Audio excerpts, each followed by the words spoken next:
.30-06 is my favorite caliber. There you go. See, Probably most diverse caliber that we have available for hunting. Yeah. From 125, I believe it is, up to 220. Yeah. You can shoot 220 anything with those. In fact, .30-06 is why our phone number is 938-3006. Yeah. Yeah, a lot of varieties of ballistic tip bullets. This is a soft point here, full metal jackets, semi-automatics, lever guns, bolt guns, pump actions even.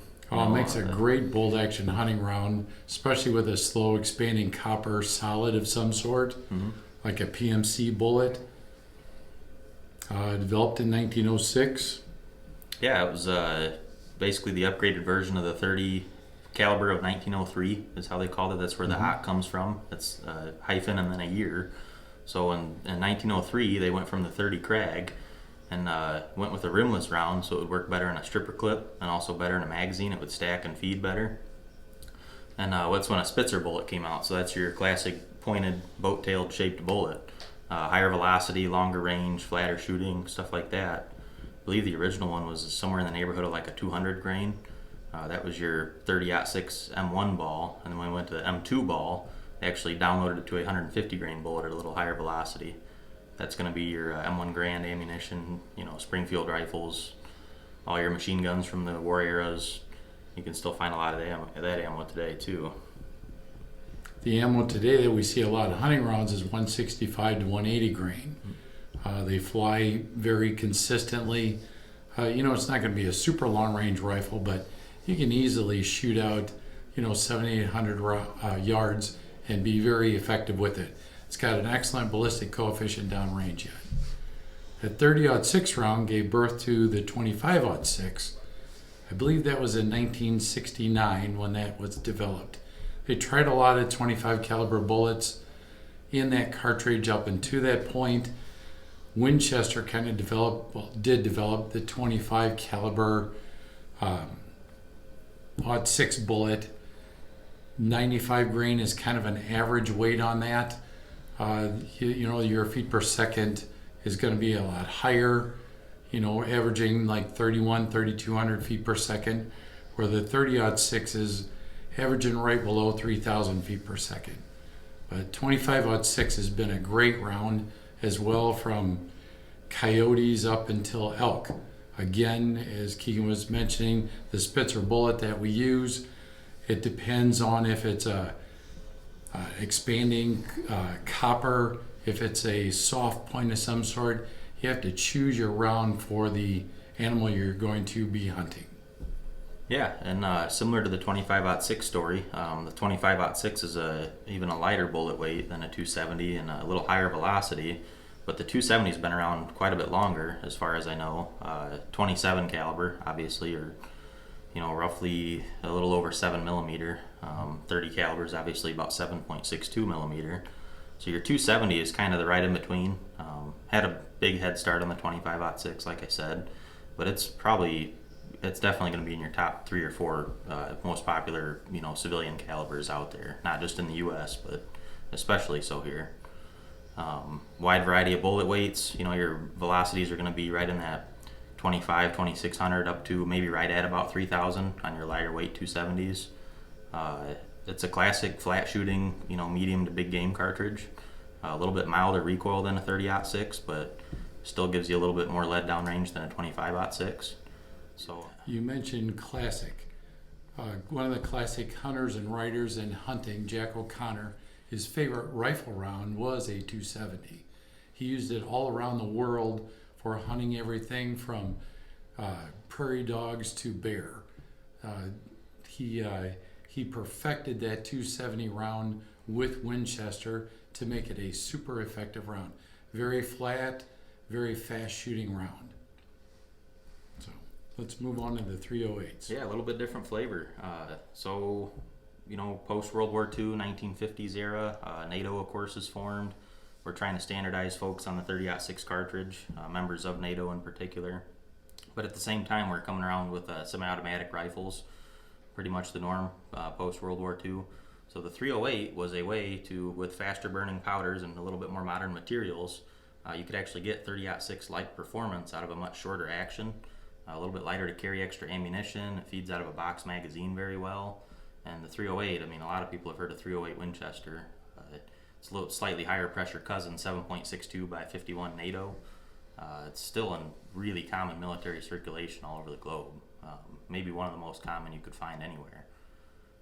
And like you mentioned, with that lighter weight, they were able to develop a shorter action pull with a bolt action as well, which makes it much faster on your secondary shots. Your follow-up shots, the quicker you can make them, the better you're going to be in hunting situation. So the 308 has gained a lot of popularity in developing even more short action, bolt action rifles, such as the 243. I believe that one was in 1955 when they came out with that. They necked it down to a 243 caliber, 6 millimeter, a very popular worldwide bullet, and that one too is a culmination of thoughts from where we started with 30-06, necking it down to get a faster, flatter shooting projectile, and it does go a lot faster. Yes, you're dealing with much smaller bullet weights, usually 80 to 90 grains, but it works great on varmints. If you're a prairie dog hunter, it's probably one of your favorite rounds. Coyote hunters use them, and it actually gave birth to quite a few other ideas in the hunting and military world, such as the 223. Yeah, the 243 is a pretty interesting round. It's a personal favorite of mine. Some of the loadings, your 60, 70 grain bullets, you're getting up to around 4,000 feet a second. Otherwise, on the heavier side of things, like Doc said, 90 grain, I think maybe 100 grain somewhere out there.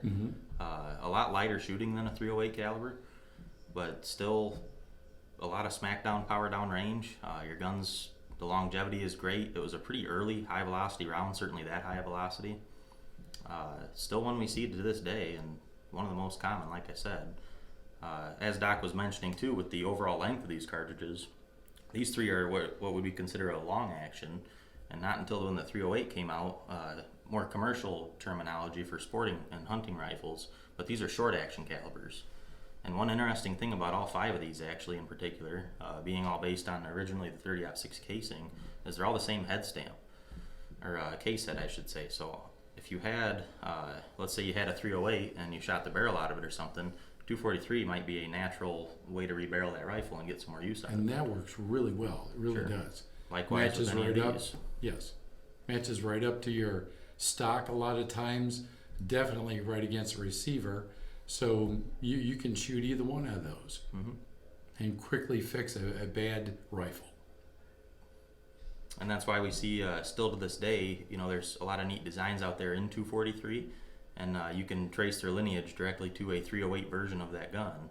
And with very little tweaking and development, you can get that gun to run 243. And we've seen that from many major brands and companies. Not so much today. We got like 6.5 Creedmoor has taken a lot of the market, honestly, of a lot of these rounds, and a few others too. We're always reinventing the wheel. Things are going faster. They're lighter. They're more accurate, more efficient.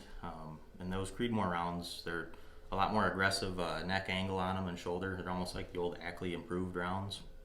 And Ackley, he did his treatment on all of these at some point or another. Pretty interesting, gun rider too.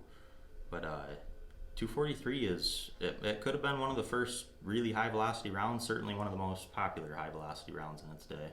And very easy recoil to handle. With the lighter bullet weight like that, you pull the trigger on there, if something went bang, but it's not going to brutalize your shoulder. Right. We were talking about the 6.5 Creedmoor. They have that longer bullet shape, definitely a higher ballistic coefficient, so they can buck the wind down range. It's definitely developed as a target round. Now they're starting to develop some of the hunting rounds for that.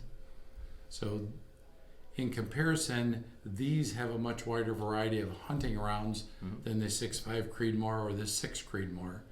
But I'm sure in days to come we're going to have hunting ammunition at our disposal for those calibers as well. And thanks for tuning into this episode of The Breakdown with Doc and I.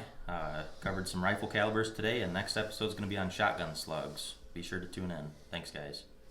On in and see us at Smoke and Gun Works. 8785 North Baileyville Road, or give us a call at 815-938-3006.